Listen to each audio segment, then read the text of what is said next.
From dog tags to ownership, heroes take the lead. Stories of veterans building dreams with passion, drive, and speed. From service to success, we're here to inspire the quest. Dog tags to ownership, we're the best. Take the pride. From the battlefield to the boardroom, this is Dog Tags to Ownership, the podcast where veterans share their journeys from serving our nation to leading in business. Hear inspiring stories of grit, growth, and the entrepreneurial spirit that drives those who've served to succeed. Tune in and take the first step toward your own mission in entrepreneurship. Military One Percenters, welcome to Dog Tags to Ownership, where once a week we interview veterans who charted a path towards entrepreneurship. Here, our goals are to share resources, advice, and success stories about starting a business, discuss strategies for building financial independence and creating your own path, and most importantly, build a community to support each other through the challenges of transitioning from service life to civilian ownership. Today, we're excited to introduce our guest to the show, Kamar Perkins. Kamar is a U.S. Army veteran and the founder and president of ProTech Consulting Group, a service-disabled, veteran-owned technology and consulting firm based in Raleigh, North Carolina. Kamar, welcome to the podcast, and thank you so much for joining us today to discuss your journey from dog tags to ownership. I'm just happy and blessed to be closing out the day with you two fine folks, and I'm excited to get into it and be in the hot seat, as y'all just alluded to. Hell yeah. We really appreciate you coming onto our podcast to talk a little bit about your journey in founding your business. But before we get into all the business stuff and the entrepreneurship journey, could you first just tell us a little bit about yourself and your military service? Yeah, absolutely. So I'm from Washington, D.C. originally. I grew up all up and down the northern area of the state. I was awarded the state, so very young age. My mom was murdered when I was 5 years old, and so I went into the foster care system. And then my cousins, who I call mom and dad today, they adopted me and brought me into Clinton, Maryland, and that's where I kind of grew up. Enlisted in the United States Army. I did transportation and logistics operations for special operations and the support role there. And then I commissioned to be a quartermaster officer and did more support before finally retiring medically out of the North Carolina National Guard late in 2023. Other than that, I got my dog who's staring out the window, and I live here in Durham, North Carolina, the great Bull City. And I know you mentioned there that you were medically retired out of the military. Can you just briefly talk about that transition and you getting out and then getting into what you're doing today? Yeah, absolutely. I joined the military when I was about 17, 18 years old.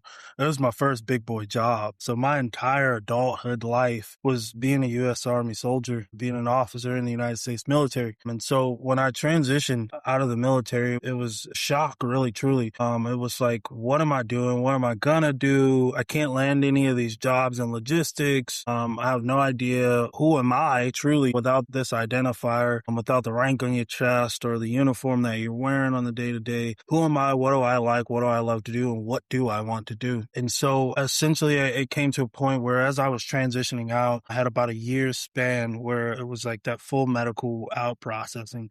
And I had started in the medical clinics because my goal was when I get out, like I want to continue to serve. And I was always good at building teams, identifying talent and individuals, and then building teams around those talents. And so I started out in the medical field. I partnered with a physician that was doing addictions treatment. And from that addictions treatment, we were able to offer free addictions treatment to military veterans here in the state of North Carolina by way of Divine Medical. And before that, which is currently still running Priority Health, so Priority Health Medical Clinic, as well as our PCS services, which take care of elderly. So my goal in everything that I do is to have some type of impact or some type of positivity behind the work that we do. And so that was kind of my leap. It took off really nicely. I was able to start my transition process and retire. So when I retired, I already had something that I was looking forward to. Which was running my clinic day to day. Subsequently, it just so happened that one of my really good friends, because I was really big into political campaigns and having impact in the community that I was in. It's one thing to just live in a community, but it's another thing to actually get out and try to be the change that you want to see. And he worked in a political campaign for me. So there was this investor out of New York that wanted to invest in social impact investing to lower the recidivism rate.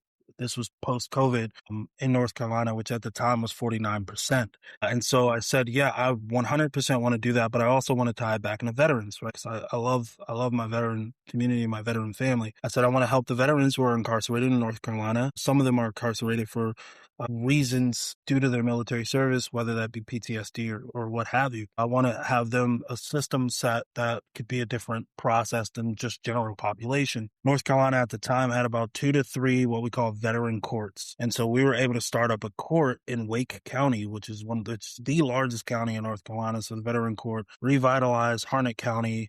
Cumberland County already has one, which is where we got the blueprint for it. I mean, the stack to do this was like this high. It was insane, but we did it. We took it to the Congressional Armed Forces Committee floor and got it funded through Congress. So it's running and thriving strong today. And then to take me to where I am now, outside of all the other things, boards and stuff that I sit on, the tech company, I identified a need, which is I wanted to build technology that put the soldiers first, that put the frontline troops, and that was done in a more ethical, safe, and secure way. And so we didn't do the traditional route of building a product and then just marketing the hell out of that product. We market our services, and then we take what your idea is. If you're an agency, if you're a private client or whatever your idea is, we build it and we give you ownership of it. We help you scale it, and then we help you to sustain that service as well. And I really identified that by doing the old nerdy, looking at what the financial spending was, looking at the budget and saying, what did we spend money on here in 2022? And what is our projection in 2023 that we'll spend the most money on? I think the technology sector at that time was somewhere around $35 billion estimated spending in 2023. They far exceeded that, of course, and to this day, they're going to continue to exceed that, especially back then, the implementation, the notion of artificial intelligence, machine learning, the notion of secured and containerized systems was a thing. And then as our cyber threat continues to be very prevalent in this generation, I see that I can estimate that the defense spending around cybersecurity and these technologies are going to continue to grow. Kamar, where does the passion, you talked about following passion and making an impact in whatever you do. Where does that and your entrepreneurial spirit, where does that originate from? I think if I'll be very vulnerable with you guys, and this is probably the first time I've ever spoken like this, I think honestly, I was a kid that was pretty much born with nothing. I wrote a book about kind of what I came up through and what made my life and how I got to where I am now. I used to sleep out at a bus stop in the middle of the winter with an old homeless Marine veteran. And I give crap to the Marine Corps all day long, but I love those guys and girls there.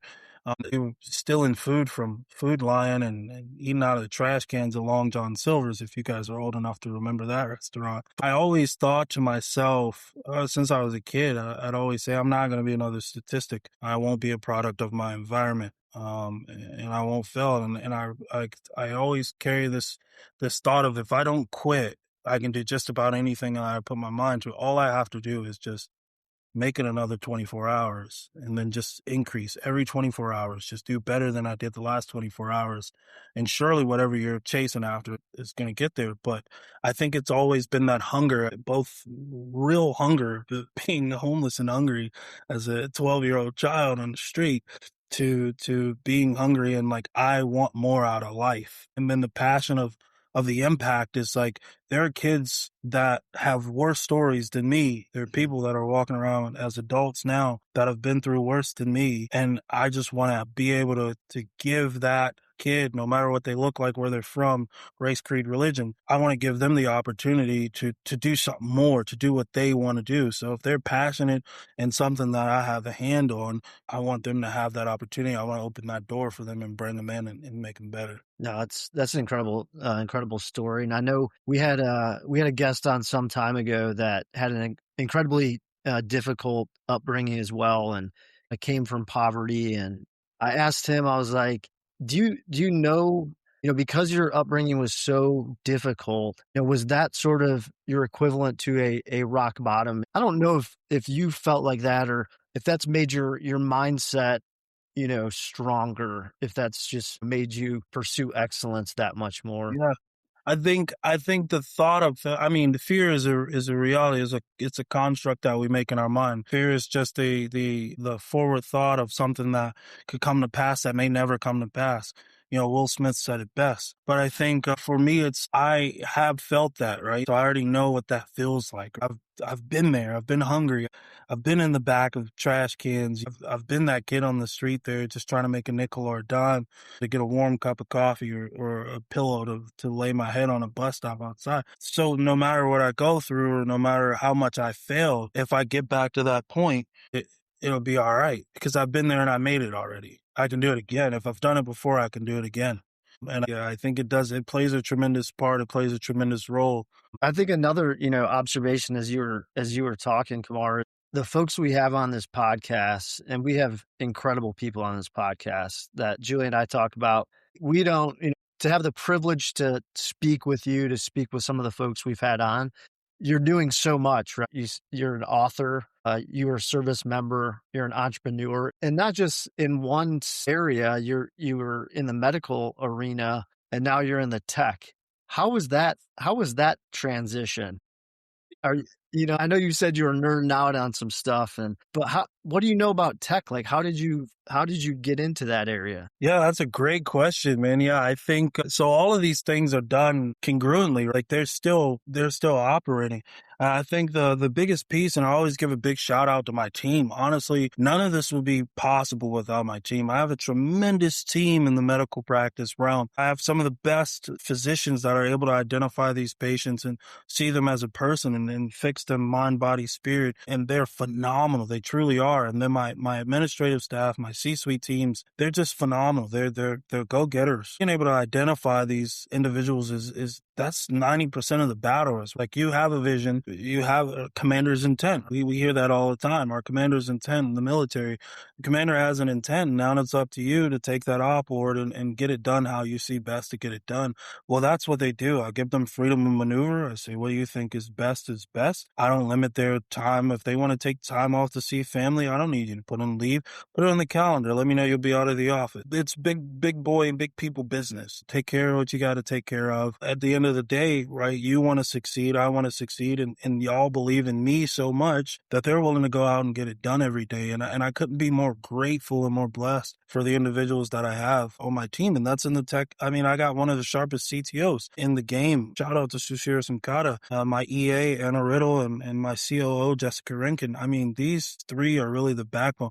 I call Jessica and Anna, and they're going to see this. I know they are. I call them my last two brain cells. Every call, say, you guys are seeing my last two brain cells in physical form right now. Because if it wasn't for those two young ladies, I couldn't tell you, man. I couldn't tell you. So I think my team is phenomenal. And for me, I don't need to be and this is one thing that I'll say, from this seat as a president or as a founder, like I don't need to be able to get into a client's system and build them out a software or a solution or whatever they may need. What I need to be able to do is identify their problem and then work with my team to find the solution to that and be able to present that solution in an intellectual way, in a way that they can understand this is what we're going to do. And then just be honest and open about it. Honesty is best policy. And so from the medical realm, I have years of knowledge and experience there. In the tech realm, I have a couple years here in experience, but I have a plethora of years in just operational efficiency and learning how to identify talent and build out top tier teams. And so knowing my strengths, right, is a key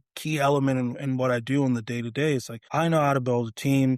I know how to make sure that they're running operationally efficiently, and I know how to talk to people, and I know how to network and partner and shake hands and kiss babies all darn day. When it comes to the bread and butter and getting their hands dirty, I rely on them to do that, and I'm not shy about telling it. Right? I'm not shy about saying this would not be possible if it wasn't for you guys, and I truly mean that. And I think it's so interesting that you talked about building teams, building efficiency, all of those types of things. And those are all terms and things that we hear in the Army. That's what's ingrained to us. That is part of that inculcation, I guess, that's part of our souls now, and that leadership ability that we get as we come out of the military service. And for you just to discuss that and how you built your company through those leadership principles. But when you first started the company, was it just you, like, starting your consulting group, and then how did you build that out and scale it and do all of those things? Yeah, absolutely. I mean, yeah, that's a phenomenal question. Absolutely, it was me. When you look at it, anything that I've done, I've always been the first one through the door. I'm in the tunnel, and I had to learn it. And I had to build out those systems piece by piece, hand by hand. And then somewhere along the line, I go, okay, now it's time to bring in this piece. Well, now it's time to bring in that piece. And then chatting with the people that have already been there and already done it. My partner network, those individuals who are willing to give me the knowledge, like, hey, should I hire this role or should I hire this role at this point in the business? Being vulnerable, being open and letting them know. I think the veteran business or the veteran entrepreneurial circle in North Carolina is phenomenal. There's so many of us and they're all so great and willing to share knowledge. That's definitely a network that, if I was to start over again, I would start by tapping into that and holding on to some of their coattails and letting them feed me the do's and do nots of the industry. You built out your business and brought on different folks to help you. Were they other veterans, or were they just through your networking that you were able to find those folks, those experts in those fields to really help you? How did you go about reaching out and bringing on the folks that you have? You said you have the best tech person in the industry, so love to know how you got Yeah, them. he's gonna love to hear that. But Sushir is actually a reservist. I met Sushir in Fayetteville, North Carolina, at a veteran small business conference, and obviously this was me doing it again by myself. And I met him in Fuquay, Verena, at this place called. I said it right this time. I met him at this place called Vicious Fishes. If you guys know about it. Starts talking to me about his background, and I said, hey, this is what I'm kind of looking for. This is what I'm working on and building. And I said, do you want in? And he says, yeah, absolutely. Let's go for it. And so I bring Sushir into the fold and he knocks it out. Jessica had worked with me for quite some time before. And I'll tell you, her story is unique. She's a military spouse. She doesn't have a institutional education. She doesn't have a college degree or anything like that. And this is my COO I'm talking about here. But what she had was a drive. This girl's a hustler. If I give her something, it's going to get done. T's crossed, I's dotted. She's phenomenal at what she does. She's very analytical and she's precise. You would have thought she was somebody sergeant major, but clearly she's not. She's like 28 years old. She was my EA through my nonprofit ventures, through the medical clinics, and then eventually she volunteered herself to just do everything for me, just to be the EA across the board. Now, the hardest part is that I wanted to promote her to COO because she is excellent at keeping up with our partners, at organization. But I said, we got to find somebody as good as you. How do we do that, right? I got to replicate you now to promote you and get a new EA. And Anna comes to see me. I go to this other conference and Anna's there and she's talking to me, and she's a journalist major. She graduated from Chapel Hill, UNC Chapel Hill. And we're just talking and so we exchange information. And then I say, simple conversation. And I say, why don't you come work for ProTech? Come work for me. Because I realized something in her that I'd seen in Jessica in the beginning. And Anna gets in and she's killing it. She's just a rock star at it. Our tech team comes from Sushir. Sushir has a very extensive network of tech professionals, from cybersecurity to AI.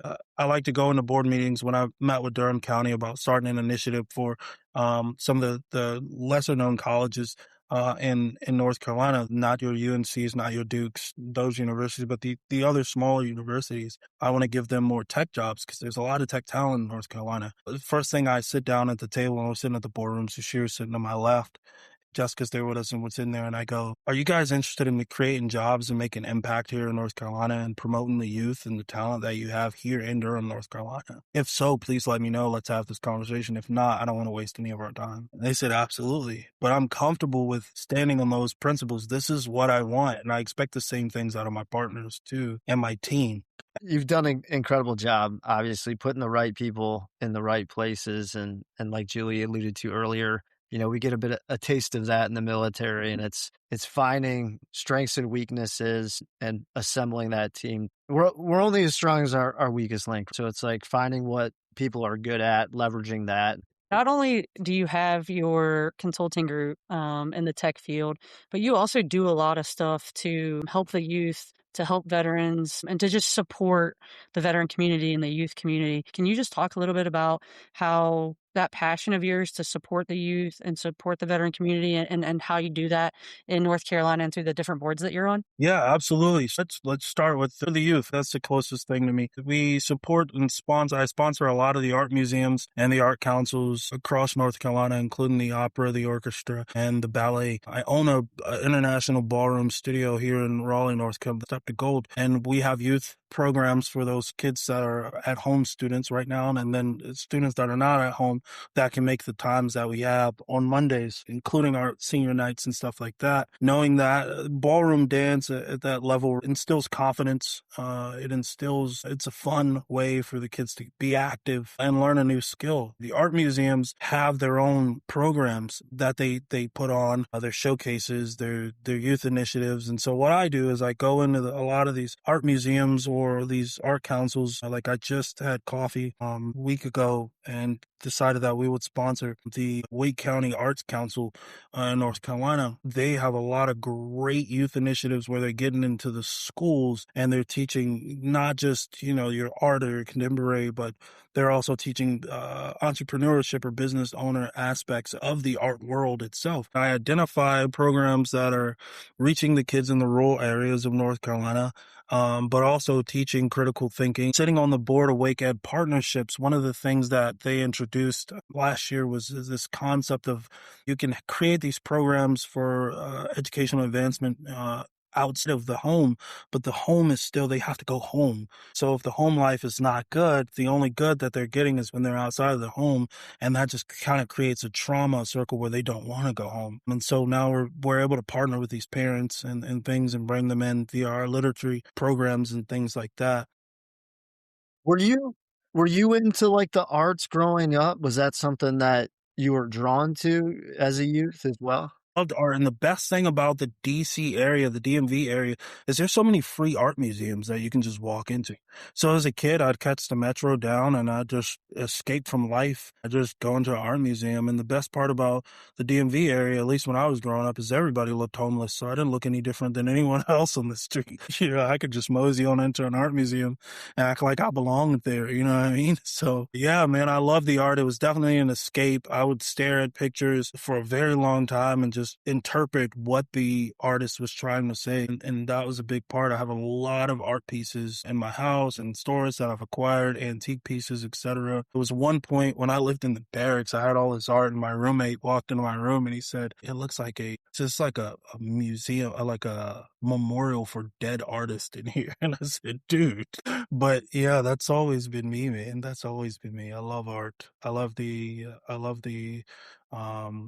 world of dance. I love the actual art. I like contemporary art. I love all types of art that you can think of. Renaissance man. I am truly. I still smoke cigars and drink scotch. I don't know what to tell you. I'm a guy's guy. Besides the youth and the arts, how do you support veterans, and what do you do for veterans? We alluded to the Vets Bridge, which was the nonprofit that we started. Out of that, we were able to help and start so many different foundations, not only just helping veterans, but also women that were victims of domestic violence here in North Carolina, giving them a home and a program so that they can reestablish themselves into everyday life. I sit on the board of the directors for NVSPC. We do a lot of promotion for veteran-owned small business, as well as a lot of, let's call it lobbying for litigation that supports veteran-owned small businesses as well.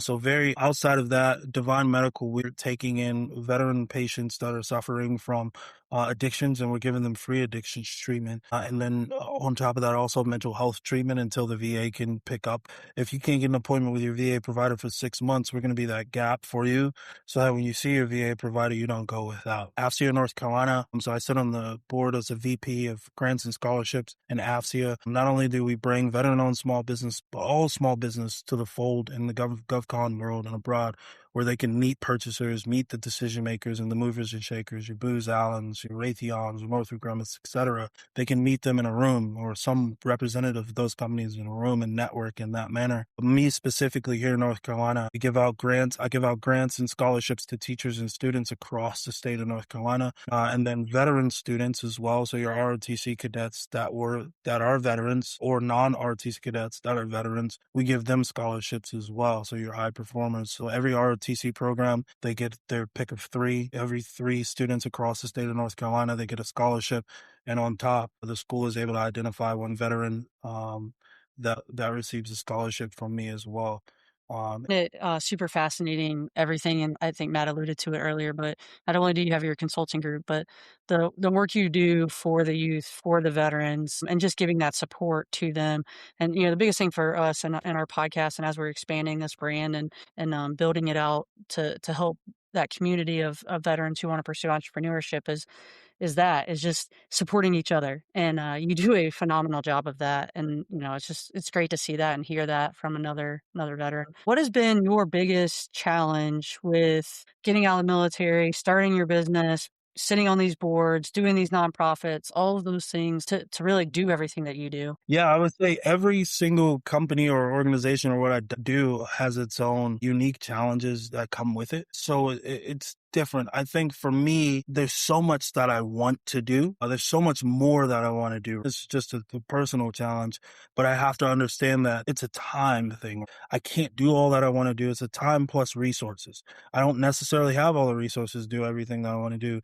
In the next 5 years, it's a major plan that I'm working on is building affordable housing and veteran homes to help attack the homeless veteran population here in North Carolina. We have one of the largest veteran populations in the country, and there's so many homeless veterans here. I want to be able to identify them and put them in a home, reestablish them, reintegrate them back into society. But it's just continuing to trust the process is the biggest advice that I could say in that piece. Is just trust the process and your time will come. Client acquisition is always going to be a thing for any business, whether it's services, whether you're selling a product or whatever. My way of dealing with client acquisition is partnerships and relationships. If I see an opportunity or if I win some work or something, I would always, and this is my word, under oath here on your podcast, right hand up on the Bible, I will always bring another veteran-owned small business, woman-owned, minority-owned business, or what have you, along with me on that ride.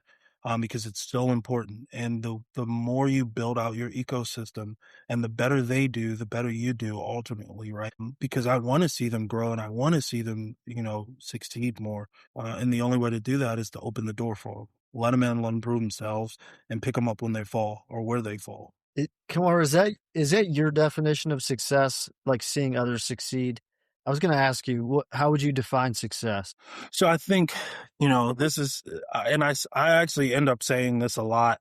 My definition of success, right? If I look down the span of my life, so however many years the Lord grants me, right? And at my funeral, just one person stands up and goes, because of that guy laying in there in that coffin or urn or whatever they put me in. If one person stands up and goes, because of that guy right there, my life was just that much better.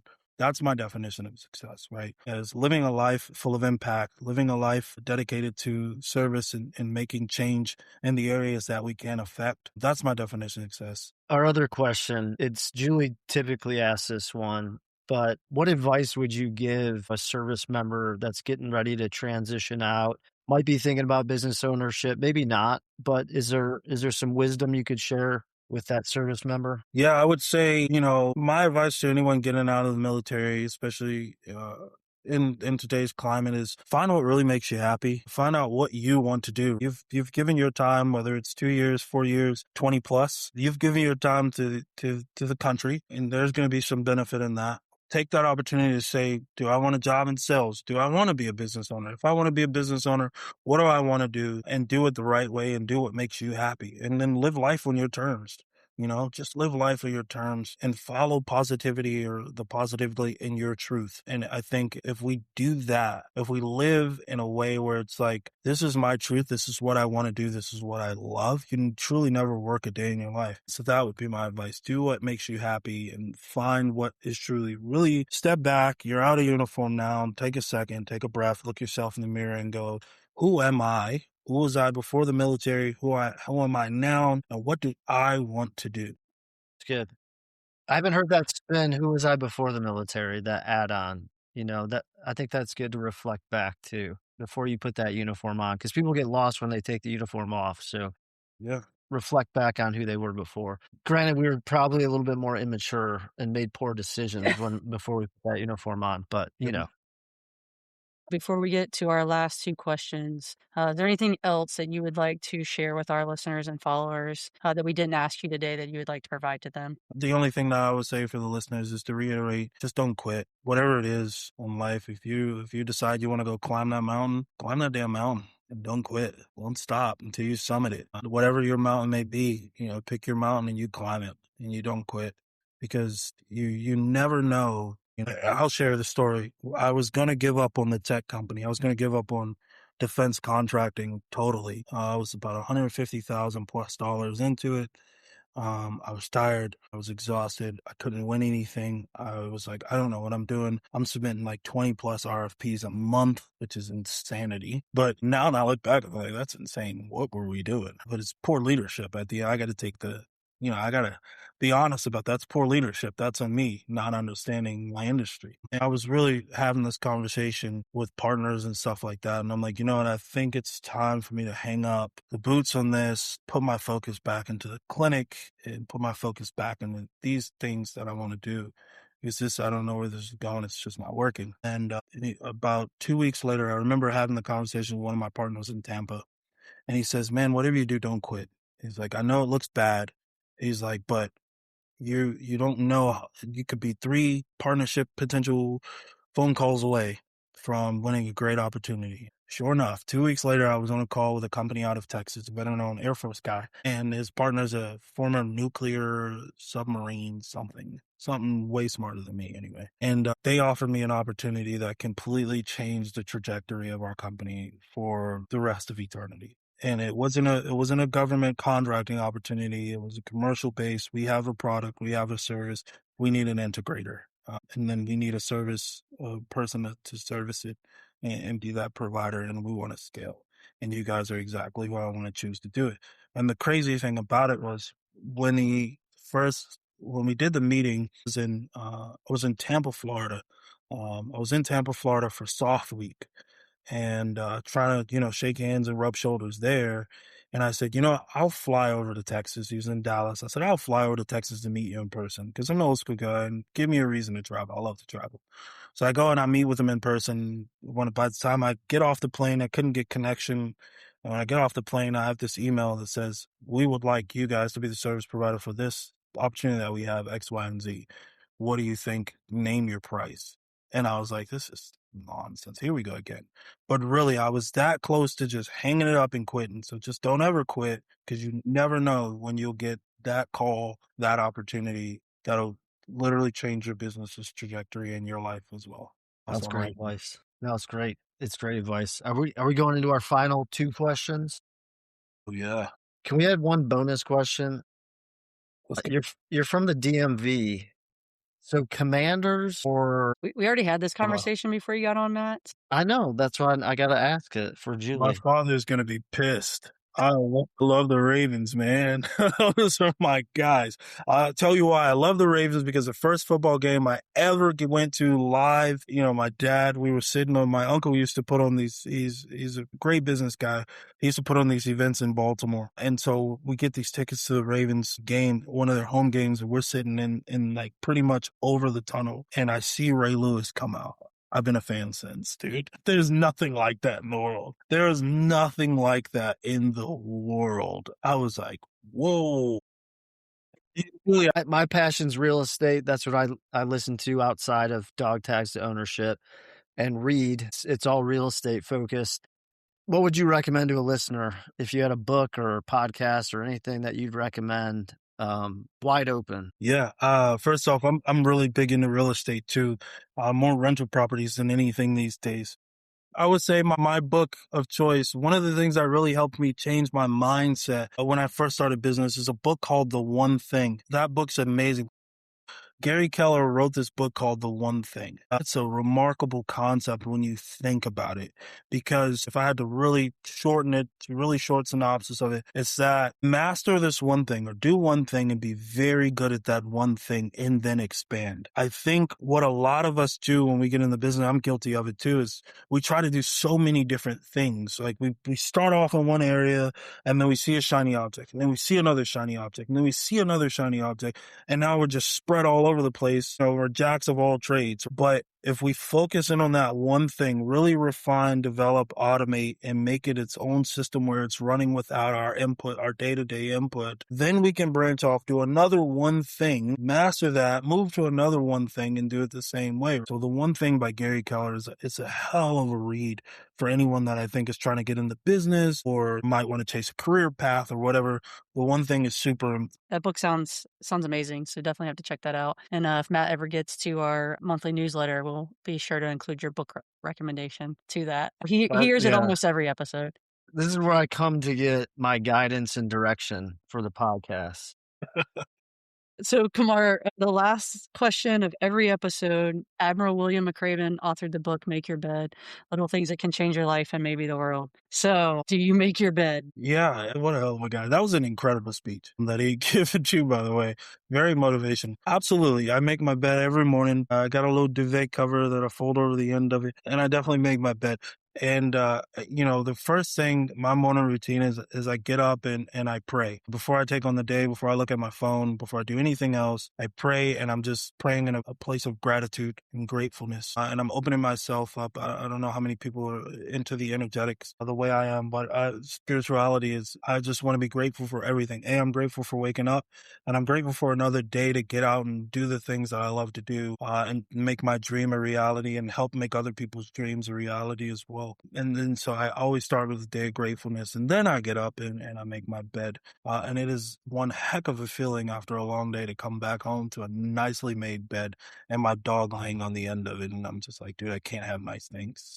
Well, Kamar, it's been an absolute pleasure. I probably won't find the words to summarize how good of an episode this has been. You're doing so many incredible things, obviously, personally, professionally, but most importantly for others. Your ability to build teams. I'm sure there's going to be people lined up at your funeral to say wonderful things. I don't think it's going to be one person. So, and that's obviously in the far distant future, but keep doing what you're doing. Hopefully we can have you back on here, because we need to find out more about the houses you're gonna get going in North Carolina for the homeless vet population. Best of luck with that, and we hope to talk to you again in the future. Absolutely. Thank you guys so much for having me, and I look forward to it. Military One Percenters, whether you're brainstorming your first business idea, already running a company, or just curious about where to start, Dog Tags to Ownership is the place for you. Please hit that subscribe button to receive all new episodes. Also, if you know someone who has turned their dog tags into ownership, drop us a DM on social media or tag someone. We are always looking for new guests to bring onto the podcast.